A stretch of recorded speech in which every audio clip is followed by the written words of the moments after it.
आज हम आपको अपनी इस यात्रा के दौरान एक ऐसे दुर्लभ, एक ऐसे पवित्र स्थान पर ले चलेंगे जिसका नाम है नैमिषारण्य। भारत में संस्कृति और समृद्धि के लिए एक प्रसिद्ध देश है और इन्हीं धार्मिक धरोहरों में से एक है उत्तर प्रदेश के सीतापुर जिले में स्थित नैमिषारण्य धाम। ये स्थान जनमानस में पवित्र तीर्थ के रूप में प्रसिद्ध है। इसीलिए कहा जाता है तीर्थवर नैमिष विख्याता अति पुनीत साधक सिद्धिदाता। लेकिन हम अपनी यात्रा को आगे बढ़ाएं उससे पहले आप सबसे एक विनम्र निवेदन है, करबद्ध निवेदन है कि आप हमारे इस चैनल को रजनीश डिजिटल डायरी को सब्सक्राइब करें और हमारे वीडियोस को लाइक करते रहें, जिससे हम आपको अनेकों इसी प्रकार की धार्मिक और मनोरंजक यात्रा करवाते रहें और उसके बारे में जानकारी प्रदान करते रहें।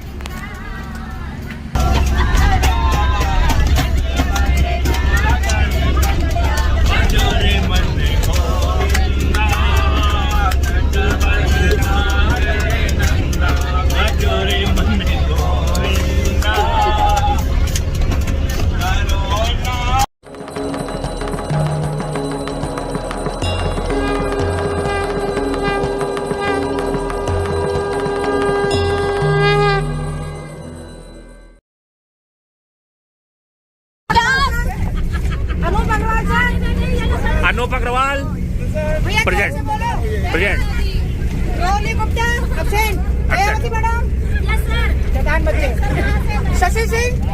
शशि सिंह नहीं है क्या? अच्छा। रेखा देवी बोल रही है। ओके कहाँ है रेखा जी? रेखा को नहीं देखा, रेखा में अच्छा ये रेखा जी। रेखा को देखा। जोर से बोला करो। अभी आपने कुछ किया? साधना सिंह, विभा द्विवेदी, अर्चना चतुर्वेदी, तृप्ति सिंह, रितु सिंह, जोर से बोलना पड़ेगा। सब पे बोल रहे हो। ओके मरी सिंह मैडम लगा लेना, कॉमन है। मैडम कॉमन है, ठीक है। सुचिता सिंह या मैंने अटेंडेंस नहीं ले रही हूँ, सबको पहचान लो। आधे लोगों को जानती नहीं। निरुपमा श्रीवास्तव, आकांक्षा वर्मा, ओके। रेणु श्रीवास्तव, आपकी फोटो आएगी नहीं। Vandana Negi madam, okay. Sanjay Yadav sir, और किरण मैडम कौन है? ओके। दीपांजलि वर्मा, अच्छा। प्राची के अरविंद सर तो एब्सेंट है। अखिलेश यादव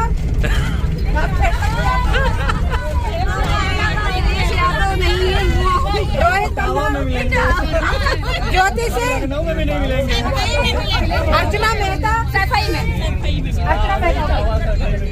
आरती डंग, रेणुका बाली।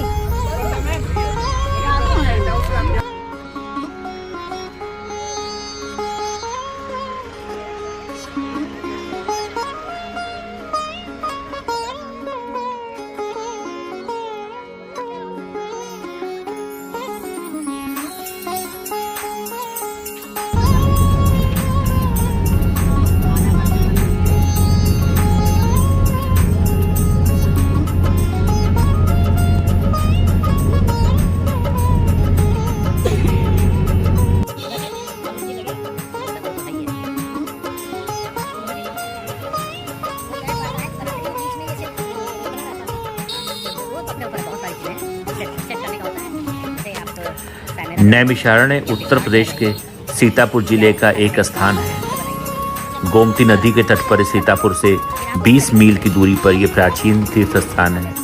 विष्णु पुराण के अनुसार ये बहुत ही पवित्र स्थान है।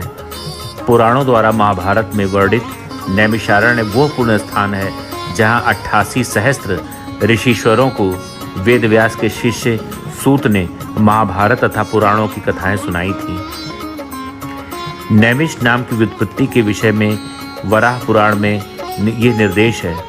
अर्थात ऐसा करके उस समय भगवान ने गौरमुख मुनि से कहा कि मैंने एक नैमिष में भी इस दानव सेना का संहार किया है, इसीलिए भविष्य में इस अरण्य के लोग नैमिषारण्य कहेंगे। नैमिष अरण्य यानी नैमिषारण्य। वाल्मीकि रामायण से ज्ञात होता है कि यह पवित्र स्थली गोमती नदी के तट पर स्थित है, जैसा कि आज भी है। श्री राम का अश्वमेध यज्ञ के लिए नैमिषारण्य जाने का उल्लेख है। रघुवंश में भी नैमिष का वर्णन है, जिसमें अयोध्या के नरेशों का वृद्धावस्था में नैमिषारण्य आकर वानप्रस्थ आश्रम में प्रविष्ट होने की परंपरा का पता चलता है। इस तीर्थस्थल के बारे में कहा जाता है कि महर्षि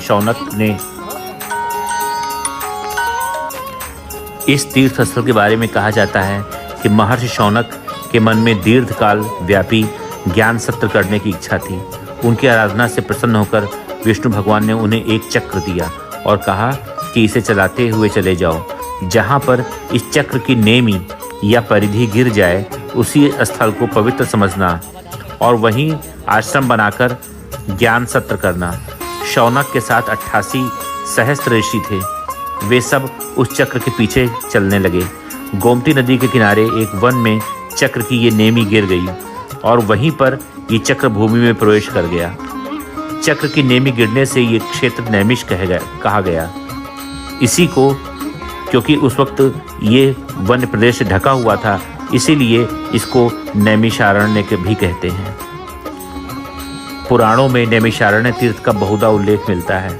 जब भी कोई धार्मिक समस्या उत्पन्न होती है, उसके समाधान के लिए ऋषिगण यहाँ एकत्रित होते थे।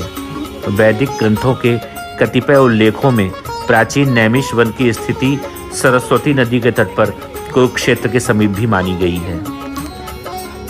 नैमिषारण्य धाम में पंडा पुजारियों के घर एवं धर्मशालाओं तथा यात्रीशालाओं में ठहरा जा सकता है। श्री चक्र तीर्थ एक बड़ा गोलाकार जलाशय है जो वृत्ताकार गोल घेरे में आबद्ध है। घेरे के चारों ओर बाहर जल भरा रहता है, जिसमें श्रद्धालु भक्तजन स्नान करते हैं, यानी इस मनोहर चक्र तीर्थ में डुबकी लगाते हैं तथा जल में चलते हुए इस गोल चक्र की परिक्रमा भी करते हैं। वाह्य जल के भरे हुए घेरे के बाद चारों ओर सीढ़ियां बनी हुई हैं तथा स्थान स्थान पर विभिन्न देवी देवताओं के सुंदर सुंदर मंदिर हैं। यहाँ आने जाने का बहुत सुंदर द्वार भी बना हुआ है। पुराणों में नैमिषारण्य की स्थिति को व्यक्त करने वाले जिस चक्र का वर्णन किया गया है वो कोई साधारण यंत्र नहीं, बल्कि संसार को धारण करने वाले प्रगट तत्व ब्रह्म की वो गोल परिधि है जो काल रूप से विश्व में प्रत्यावर्तन करता है। इसके अंतर्गत ही दिन रात, पक्ष, मास आदि संवत्सर की रचना होती है। इसी के कारण जन्म मरण आदि की व्यवस्था है। संसार के अस्तित्व का एकमात्र यही प्रतीक है। इस महिमा में चक्र की नेमी अर्थात आश्रय स्थान निमिष अथवा निमेष बिंदु पर टिकी होने से यह स्थान नैमिषारण्य अथवा नैमिष के नाम से जाना जाता है।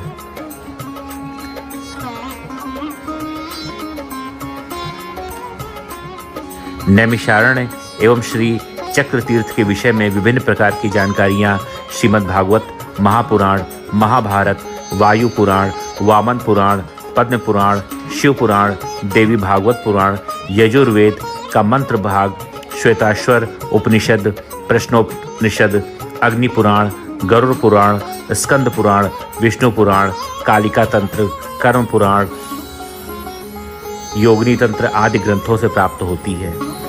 यहाँ माँ ललिता देवी, भुवनेश्वरी भूतनाथ, श्री गोला गोकर्णनाथ महादेव, श्री राम धाम, अश्वमेघ घाट, श्री सिंगी ऋषि की समाधि, दधीच मुनि का स्थान व पिपलाद मुनि स्थल, गोमती नदी व इसके तट पर अनेक तीर्थ, रुद्रकुंड 108 पीठों में से एक उड्डयन पीठ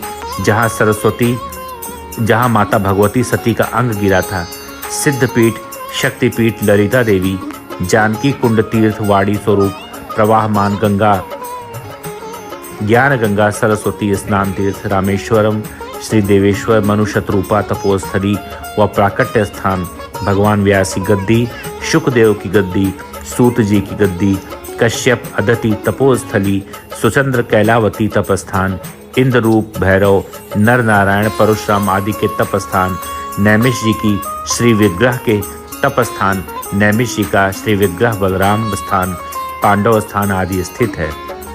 यज्ञ पुरुष का यहाँ वास स्थान है। ऋषेश्वर नाथ शिव का प्राकट्य यहीं हुआ था। ब्रह्मांड के सारे तीर्थ यहाँ विराजमान है। ऐसा स्थान अन्यत्र कहीं नहीं है। यहाँ पिंडदान भी होता है। देवी स्थापना, वृक्ष लगाना यहाँ पुण्य माना जाता है। यहाँ 2 प्रकार की परिक्रमा सुविख्यात है। प्रथम 1.25 कोसी और द्वितीय 84 कोसी। ये फाल्गुन अमावस्या से अष्टमी तक या होली तक होती है। यहाँ हजारों ऋषियों ने वास किया है। नैमिषारण्य पृथ्वी पर 8वां बैकुंठ माना जाता है। जिस प्रकार वृंदावन में राधे राधे एवं अयोध्या में जय श्री राम या जय सिया राम बोलते हैं, उसी प्रकार यहाँ हरिओम का उच्चारण करते हैं। हरिओम।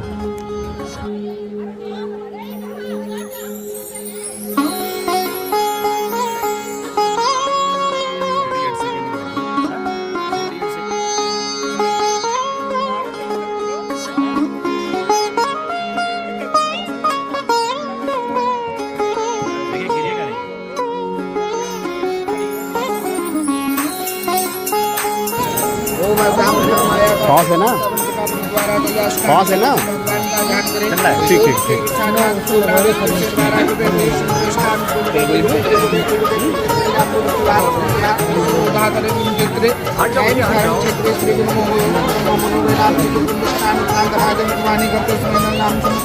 अगहन मासे सुरेश कुरुक्षेत्र विधो एकादश्याम दिन रविवासरे यथावान लोग में आपका नाम भैया दिनेश कुमार कश्यप सांडिल गोत्रोल सामुष्टाम पूर्णिमा महापर्व भंडारे के लिए अन्नदान के लिए 8 पूर्णिमा महापर्व भंडारे के लिए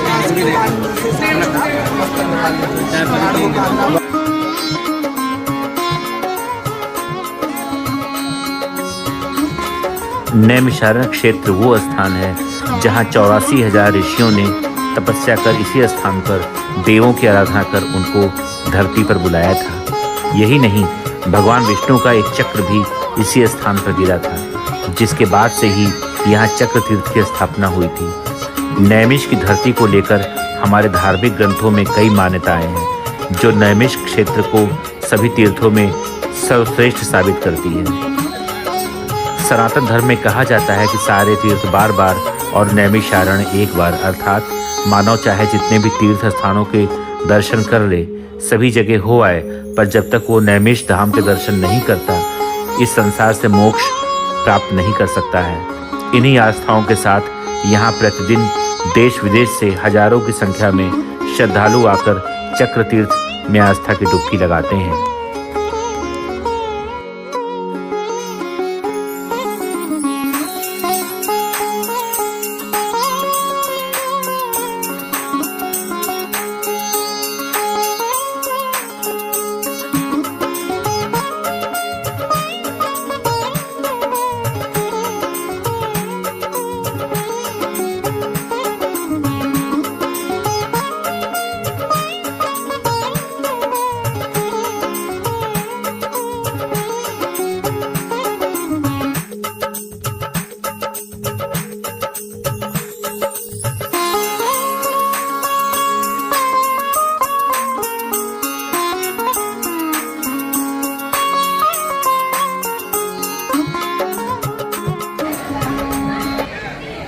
अच्छा पंडित जी, बीच में चक्र बना हुआ है, इसमें बीच में क्या है? ये बीचों बीच में भगवान का चक्र गिरा हुआ है। नहीं, बीच में जाली पड़ी हुई है कि नहीं पड़ी हुई है? पाताल गह रहा है। 6.5 पाताल का वेदन है। अच्छा अच्छा। वहीं से जल निकला करता। पृथ्वी में 7 पाताल होते हैं। जी जी। 6.5 पाताल का इसका वेदन है।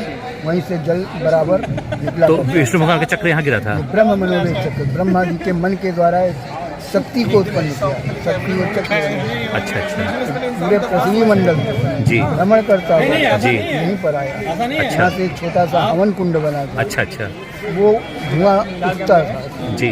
तो जब चक्र यहाँ पे आया वो जी। तो नेमी जो जैसे गाड़ी के पहिए को जी। नेमी बोलते हैं जी। उस नेमी को साधारण जैसे जी। रजनी बीच से खींचने लगी। जी एक मिनट भैया भैया एक मिनट जब एक मिनट हाँ हाँ नेमी जो थी जी वो पृथ्वी में खींचने लगी। जी जी तो जब खींचने लगी तो वो सीधा काटता हुआ जैसे बोरिंग की जाती है इस जी। प्रकार पृथ्वी में अच्छा 6.5 पाताल का उसने भेदन किया है। अच्छा। पृथ्वी में 7 पाताल होते हैं। जी। तो जब 6.5 पाताल का भेदन हो गया जी तो जल जो था बहुत आकार वेग से निकलने लगा। अच्छा तो ऋषियों ने सोचा जी कि जल वेग से निकल रहा है जी। हम तपस्या बैठकर कहाँ करेंगे। जी तो ऋषियों ने सोचकर फिर ब्रह्मा जी के पास गए, उनसे आराधना किया। अच्छा। तो ब्रह्मा जी ने कहा कि हमने शक्ति को तो छोड़ दिया, जी शक्ति को हम नहीं रोक सकते। जी माँ ललिता देवी हृदय दानी विराजमान है, वहाँ जाइए उनसे प्रार्थना करिए। तो ऋषिगण आकर माँ ललिता देवी से प्रार्थना किया है तो माता ने जी। 6.5 पाताल उसी नेमी को रोक दिया। अच्छा अच्छा वहीं से जल निकल कर यहाँ पर आता है अच्छा बराबर, जैसे गोल जाली ऊपर में है जी। ये नंबरी ईंट के बराबर जाली नीचे में है। अच्छा अंदर में 40 फुट की गहराई है। 40 फुट की 40 फुट की। अच्छा इसमें गवर्नमेंट अच्छा में कोई था नहीं लगा पाई कि इतनी गहराई कितनी है। अरे बाप और इधर जो है ये स्नान सीने तक जल है स्नान करने का। जी अमावस्या में बहुत भीड़ होता है यहाँ, पूर्णिमा में अमावस्या में करोड़ों आदमी। बहुत महत्व है। हाँ, ये सतयुग नैमिषारण्य है, त्रेतायाम चतुष्करे जी ये सतयुग का तीर्थ है।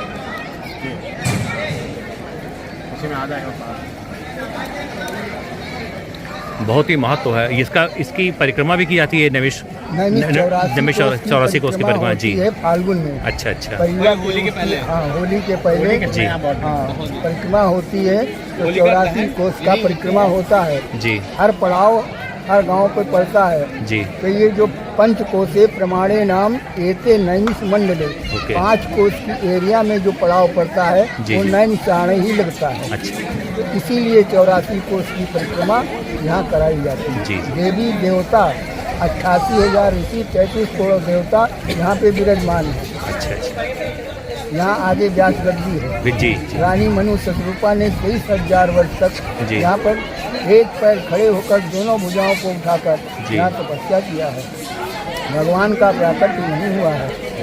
तो जब भगवान इनका मनु और शतरूपा का शरीर जीर्ण हो गया, मिट्टी जम गई, पत्ते जम गए, जड़ें शाखाएं जम गई, पेड़ उगने लगे, तब भगवान यहाँ पर प्राकट्य हुआ है भगवान का।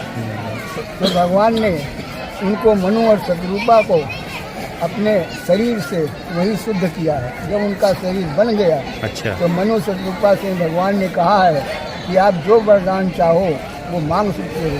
तो मनु शतरूपा ने कहा है कि जब हम आप हमको विराट स्वरूप अपना दिखाएंगे जी। तब हम आपको भगवान मानेंगे। जी जी जी तो जब भगवान ने विराट स्वरूप दिखाया है तो मनु शतरूपा ने कहा है कि हे प्रभु तुम वरदान देने को कह रहे हो, हम मांगते हैं त्रिवाचुक दो। तो कहा त्रिवाचुक है, जो वरदान मांगोगे वही दूंगा। तो मनु शतरूपा ने कहा है कि हम आपके जैसा पुत्र मांगते हैं। अच्छा अच्छा तो भगवान ने मन में विचार किया हम आपके जैसा पुत्र। तो कहा है कि जाओ, जब आप राजा दशरथ बनोगे और माँ कौशल्या होगी तो तुम एक पुत्र मांगती हो, हम तुम्हारे यहाँ 4 पुत्रों के समान जन्म लेंगे। तो अयोध्या में जन्म हुआ है, जी। यहाँ प्रकट हुआ है। रामायण में तुलसीदास ने लिख दिया है तीरथ वर नई मिश्र विख्याता और अति पुनीत साधक विधाता। जी, जी। यहाँ अति लगा दी गई है। जी तीरथ वर नैमिष विख्याता और अति पुनीत साधक सिद्धाता। जितनी साधना करोगे सिद्धि देने वाला। इधर हनुमान जी का स्थान है। जब अहिरावण पातालपुरी राम लक्ष्मण को मारने बल चढ़ाने के लिए ले गया है जी जी तो हनुमान जी सीख को धारण करके पातालपुरी जा करके अहिरावण को मारकर राम लक्ष्मण को कंधे बिठा के कंधे पे जी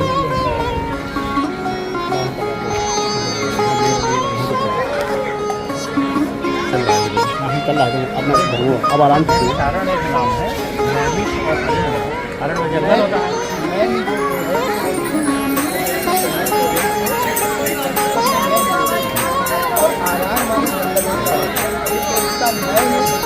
और नारायण मिलाकर आवाज करें पूरा पूरा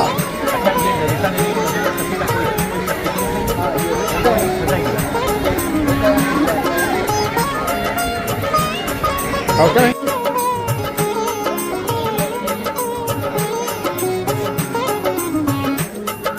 आइए वहाँ से इधर आइए। कैसा लग रहा है आपको नैमिषारण्य आके? अच्छा लग रहा है। यहाँ कहते नहीं दर्शन दुर्लभ है, हमको बहुत अच्छी तरीके से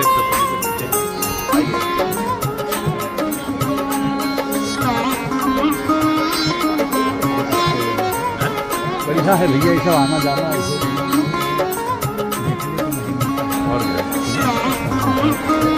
इस सीतापुर जनपद में स्थित तीर्थराज नैमिषारण्य एक पवित्र स्थान है। ये वो स्थान है जहाँ पर महापुराण लिखे गए और पहली बार सत्यनारायण की कथा कही गई। बता दें, इस तपोस्थली का वर्णन वेदों में नहीं बल्कि पुराणों में भी पाया जाता है। कहा जाता है कि नैमिषारण्य की यात्रा के बिना 4 धाम की यात्रा भी अधूरी होती है।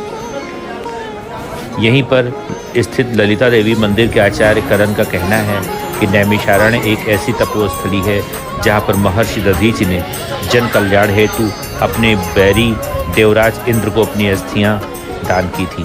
उन्होंने बताया कि नैमिषारण्य का नाम नैमिषवन की वजह से रखा गया है। इसके पीछे भी एक कहानी है कि महाभारत के युद्ध समाप्त होने के बाद ऋषि मुनि कलयुग के आरंभ को लेकर काफ़ी परेशान थे। इसके बाद ऋषि मुनियों ने ब्रह्मा जी से आग्रह किया और ऐसे स्थान के बारे में पूछा जिसका प्रभाव कलयुग पर ना पड़े। तब ब्रह्मा जी ने एक पवित्र चक्र पृथ्वी की तरफ घुमाते हुए कहा कि ये चक्र जिस स्थान पर रुकेगा वो स्थान कलयुग के प्रभाव से मुक्त रहेगा। ब्रह्मा जी का ये चक्र नैमिषवन यानी यहीं पर आकर रुका और ऋषि मुनियों ने इस स्थान को तपोस्थली बनाया। वहीं आचार्य सत्यदेव ने बताया कि नैमिषारण्य सनातन धर्म का सबसे बड़ा तीर्थ है। ये सतयुग का तीर्थ स्थल है। सभी देवी देवता नैमिषारण्य में विराजमान हैं। ऐसा कोई देवता नहीं है जो नैमिषारण्य ना आया हो। 4 वेद और 18 पुराणों में नैमिषारण्य का वर्णन है। नैमिषारण्य तपोभूमि है। यहाँ पर 88,000 ऋषि मुनियों ने तप किया है। सत्यनारायण कथा का उद्गम नैमिषारण्य में ही है। उन्होंने बताया कि ब्रह्मा जी ने इस स्थल को योग हेतु सबसे उत्तम बताया था। यही नहीं, यहीं रामचरितमानस में भी नैमिष का उल्लेख मिलता है। असल में भगवान श्री राम ने इसी तपोस्थली पर अपना अश्वमेध यज्ञ संपूर्ण किया था। इसके अलावा महाभारत काल में युधिष्ठिर और अर्जुन भी इसी तपोस्थली में आए थे। आचार्य जितेंद्र जोशी ने बताया कि नैमिषारण्य में चक्र तीर्थ, भेतेश्वर नाथ मंदिर, व्यास गद्दी, हवन कुंड,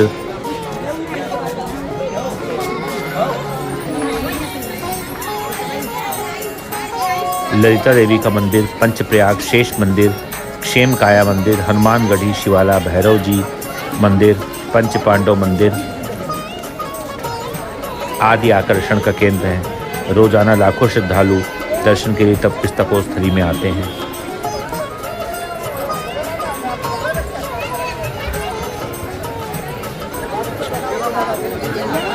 उधर पे पीला पीला कमरा बना हुआ है सामने, उनका हाथ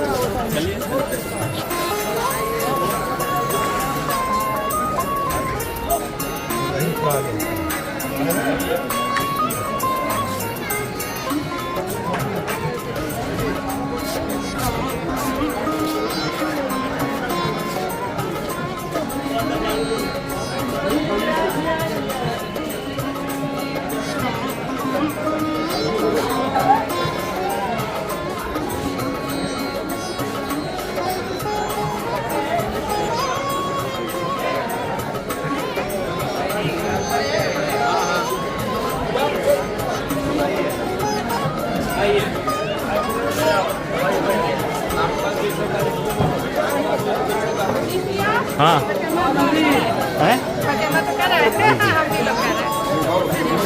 आइए मैडम, कैसा लग रहा है आपको? नैमिषारण्य में आके कैसा लग रहा है? बहुत अच्छा लगा। एक अच्छा दूरी रह गई जो स्नान करके थोड़ा सा बेटा हो गया। हाँ, जी, जी। तो स्नान करके चक्कर देर हो गई थी, हाँ, सही बात है। कुंड का वो लगाते जी, जी। तो और अच्छा लगा। जावती जी, आप बताएं कैसा लगा? बहुत शानदार लगा सर। हाँ? और यहाँ की जो एक मान्यता है कि भाई पत्थर जो है उसमें डूब जाता है और जो भारी चीजें वो तैरती हैं। ये भी एक नई चीज है, वो देखने जा रहे वो हैं। अभी, हाँ, अभी हम आगे देखने आएगा। आगे जाएंगे। वो शंकर भगवान का मंदिर है, वो भी आगे आएगा। नहीं, वहाँ नहीं है, यहाँ नहीं है, यहाँ से दूर है। चलिए, इसी बहाने सब लोग साथ में आए और एक अरे यार, हम लोग की फोटो ही नहीं आई अभी। मैंने अपने साथियों और मित्रों के साथ इस पवित्र स्थान का दर्शन किया। हम आपको अपनी इस यात्रा में नैमिषारण्य धाम के साथ साथ इसके अगले भाग में आपको श्री ललिता देवी मंदिर का दर्शन करवाएंगे एवं साथ में नैमिष एवं रुद्रावर्त महादेव जी के भी दर्शन करवाएंगे, जो एक चमत्कारी स्थान है। अगर आपको मेरा ये वीडियो अच्छा लगा हो तो आप हमारे इस चैनल को सब्सक्राइब अवश्य करें। हरि ओम।